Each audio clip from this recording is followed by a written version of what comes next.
Long blonde hair, big green eyes, world-class breasts, ass that won't quit, and legs that go all the way up.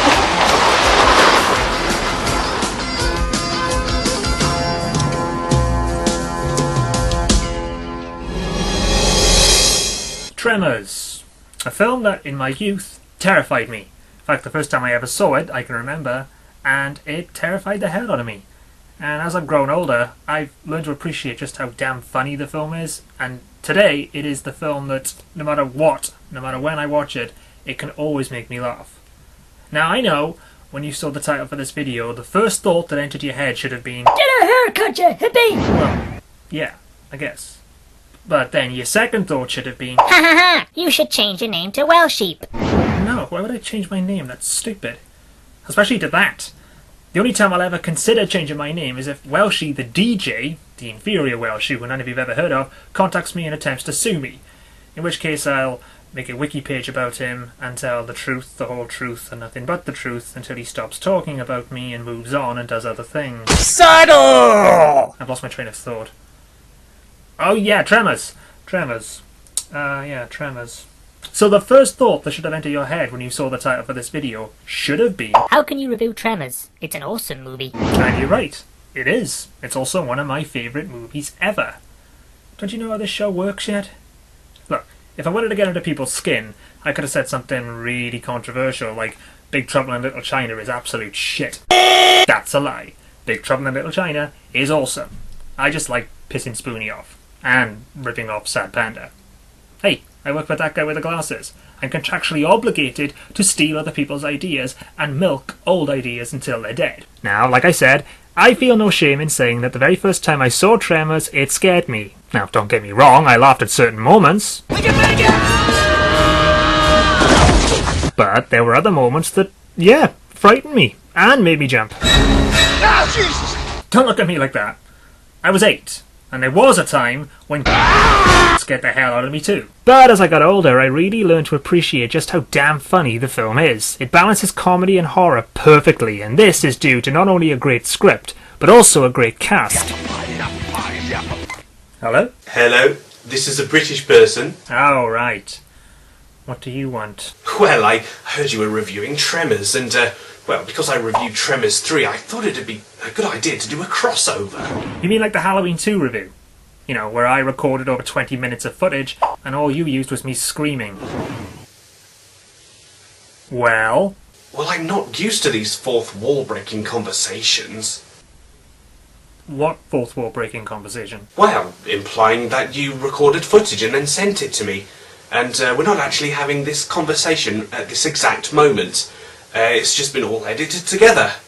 So is the magic of movies. Dude, I'm not famous. This is already a way too meta conversation for me. What does meta mean? I don't know. Have you watched my Scream videos? Available now on thatguywiththeglasses.com. I stated there I haven't got a clue what it means. Okay, I guess we can do the review. I'm not funny anyway. And I have to... Oh, excuse me. I have to rely on old memes to try and make up for it. I have no idea what kind of mindless drone said that. Okay, start the review. Hello, I'm a British person, and today I'd like to talk about a good movie. Tremors. Yeah, now I know you probably want to watch that review. Tough. Inspired by the creature features of the 1950s and 60s, Tremors, as I said before, the non-planned or edited in, which could easily have been edited out phone call, works because of its great script, pitch-perfect performances, and its cast. I honestly believe this is one of the best all-round casts ever assembled for a movie. And yeah, you can disagree with me on that. Feel free to do so. But for this cast, there isn't a dud among them. You like the characters you're supposed to like. You dumb shit. And you hate the characters that are complete assholes because the characters in the movie hate them too. Hey, Melvin, you want to make a buck? Eat it. Kevin Bacon and Fred Ward play Val and Earl, handymen living in Perfection Valley and living out their freedom, but they're ultimately bored with their lack of direction in life. You know how close I am to leaving this place right now? Bacon and Ward are a huge factor in what makes this film work. They're our main characters, they're likeable, funny, and the two have an incredible on-screen buddy chemistry together. They play off each other brilliantly, and you really get the impression that they've known each other for a long time. Little looks they give each other when ribbing each other, and their constant rock, paper, scissors battles to settle a disagreement just makes every moment they have together really enjoyable to watch. I know. I'm working up to it. And throughout the course of their day, we're introduced to most of the supporting cast. College student Rhonda, who's staying in perfection for the semester and monitors the seismographs that the university have installed throughout the valley, while in the town itself, we meet Melvin, the resident pain in the ass, local shop owner Walter Chang, gun-happy couple Bert and Heather, and later, Nancy, her daughter Mindy, Miguel, and Nesta. Bert really became the breakout character of the series and went on to feature in not only Tremors 2, but then became the main character in Tremors 3, 4, and the TV series. And it's in no small way thanks to Michael Gross this happened, because he's just having a ball with the role.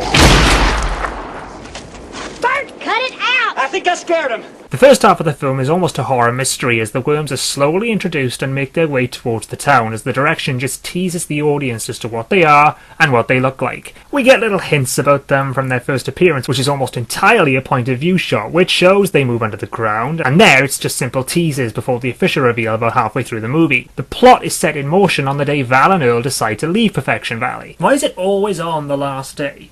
And while leaving the valley, they discover a string of bodies and decide to head back to inform their friends of the situation. While it could be seen as a bit contrived that they end up going back into the town despite discovering all these bodies, I always felt this was a great character beat for them, as they willingly turn back into the danger zone to warn the people they've left behind because they have no clue about all this. It's in doing this, though, that the worms attack the men working on the road, which causes a rock slide, killing the roadman and effectively sealing the residents of the valley off to the outside world. And this brings me to another point I mentioned earlier about the movie. The script is absolute gold. Little things that are introduced are explained and paid off in a very logical way. Mindy is introduced on her pogo stick, which becomes a factor later on. Val and Earl are seen operating the cat, which comes into play. The fridge, or whatever it is, in Chang's store turns itself on, which becomes a huge game changer later. And even the opening gag that Val plays on Earl has a payoff in the film's climax. The first indication that there's something wrong occurs when Val and Earl, while leaving, happen across their friend Edgar sitting atop an electric pylon. Val scales the tower only to discover he's dead, which the doctor diagnoses that he died of dehydration. Which begs the question, why, if he wanted to kill himself, did he sit up there for 3 to 4 days? And what would make him sit up there when he's holding a rifle? If he wanted to kill himself, why not just shoot himself? And if something chased him up there, why didn't he just fire his gun? Then again, saying that, maybe he did take shots at them and he's just a lousy shot, like the Nostalgia Critic or Jappers. Back at the town, they get their first real clue as to what they're up against when Mindy discovers a snake-like creature clamped around the pipe under Val and Earl's truck. Later in the evening, while packing up, the doctor and his wife are both killed by the underground worms. The doctor eaten, and his wife gets buried alive while trying to escape in her car. Believe it or not, this is actually a horror comedy, and this is how they should be done. The monsters should be scary. Now, what I like about this scene is that the director is still teasing the audience. Now we know that they are snake-like creatures, we actually see the snakes. 3 of them. Back at the town, the whole community decide what to do, namely send Val and Earl out on horseback to get help from the nearest town, Bixby. They set out early next morning, discover the buried station wagon, and, seriously freaked, ride like hell. And it's sure Val and Earl have their first official encounter with the worms. That's how they get you. They're under the goddamn ground. Now, thinking at this point that they're simply snakes, Val shoots the snake, only this serves to piss off the worm and forces it to reveal itself. Must be a million of them. Nope, just one. Which looks like a very large penis. I wish I had a very large penis. Okay, the less said about that, the better.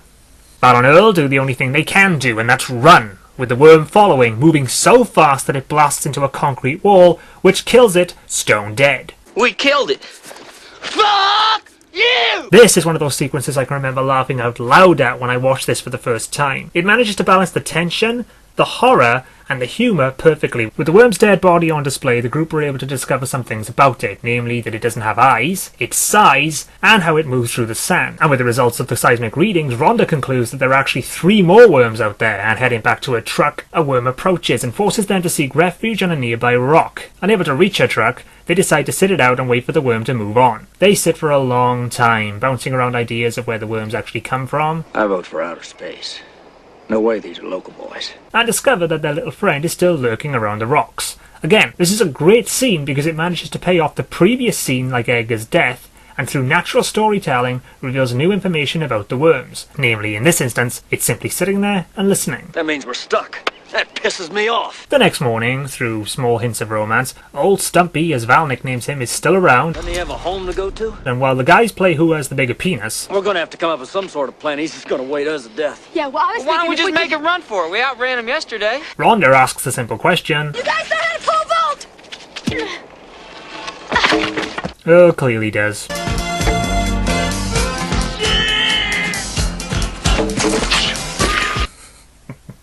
Coupled with the music, that is a brilliant moment. And the trio arrive at Rhonda's truck, and despite the worms' objections, they manage to make their escape. Could somebody perhaps help me? Why are there poles there? I don't know, and to be honest, I don't really care. It doesn't take away from my enjoyment of this scene in particular. From Earl's fall, right up to Val and Earl celebrating together between Rhonda's legs. It's just a perfect example of them getting it right. The right balance between the comedy and the horror. Back at perfection, only now with the full knowledge of what they're up against, Melvin pulls the sort of prank you'd expect from the comic relief in a Friday the 13th horror film. I scared you, didn't I?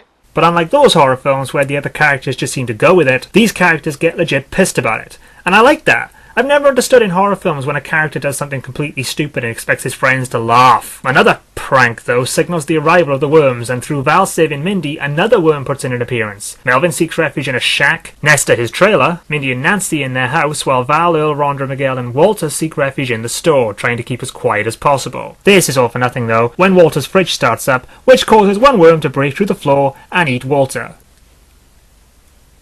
And then Egg-chan gets eaten and takes the moment to wave goodbye to his friends. It does look like he's doing that, I've only just noticed that. The survivors head for the roof, with Rhonda getting separated from the guys and tries to make her escape over store shelves. This doesn't work out too well for her, though. Fooled you. And with the residents safe for the time being, Bert and Heather are right back at their place and with no knowledge of what's been discovered, head into their basement and make a lot of noise. This is all the invitation the worms need, and one of them attacks Bert and Heather. Big mistake, especially with Bert and Heather having more firepower than the Terminator, John McClane and Rambo combined. After peppering the worm with as many bullets as inhumanly possible, they finally manage to put it down. I was always a fan of this sequence, mainly due to how well it's shot. It manages to mix the real life actors with a glove puppet and manages to make the cuts seamless. Seriously, check out the DVD special features to see how they managed to shoot this scene. The worms, though, get smarter and begin disrupting the foundations of the buildings around the town. First the store, then Nancy, and finally Nesta, who, living in a trailer, is easy pickings and the worms turn him over and nab him through a tyre. Realising they can't hold out forever as the worms are just going to tear the town out from under them, Val and Earl devise a plan to tow everyone out of the valley using the tractor and Earl's trailer, using Walter's small tractor as a diversion, although now Val and Earl can't decide who's going to be making the run to the cat. Damn it, now listen to me. I'm older and I'm wiser. Yeah, well, you're half right. Despite losing, Val makes the decision anyway and gracefully makes his exit.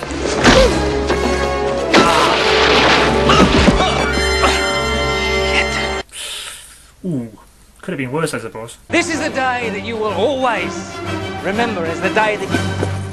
But halfway to his destination, the tractor overturns and, only hearing Val's footsteps, the worms make a beeline for him. Great tension in this scene as Val stops running, which means the worms can't find him. The group try to get the worms' attention, making as much noise as possible, but it's not until Rhonda, using her head, or foot, that was terrible. I'm really sorry.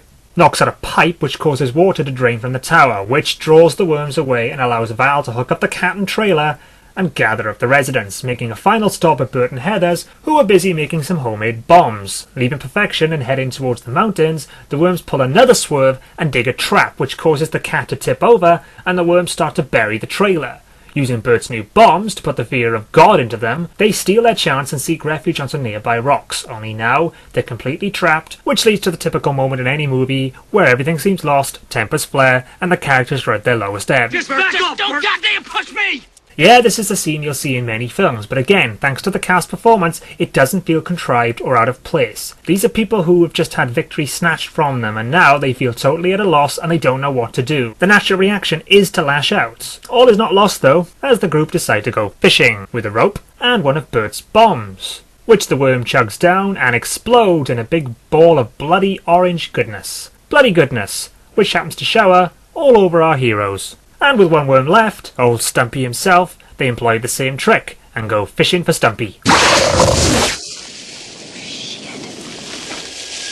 Ooh, he's the smart one. The bomb hits the remaining sticks, which causes a massive explosion that makes the group scatter, with Val, Earl and Rhonda ending up off the rock and out in no man's land, where Stumpy, I love calling him that, reveals himself, and despite the rock-bound survivors attempting to draw him away, Val, knowing that this is actually the smart one, calls his bluff.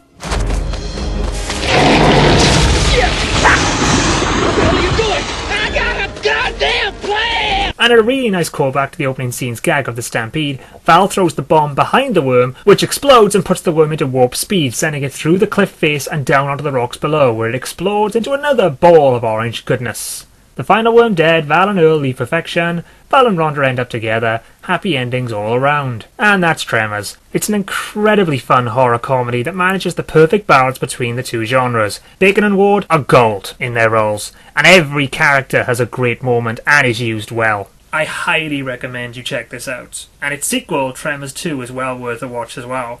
It doesn't have Kevin Bacon in it, but it does manage to continue the story in an almost logical way. It's by Tremors 3 really that things started to kind of fall apart. But if you want the unofficial word on that, check out Mike's shameful sequel review on Tremors 3. Shit. Oh, just Shagger. She clearly wants you. So Val finally grows a pair and the two have a bit of a snog while the credits roll. See? That was fun, wasn't it, Welshy? Yeah, good fun. Let's never do it again. Yeah.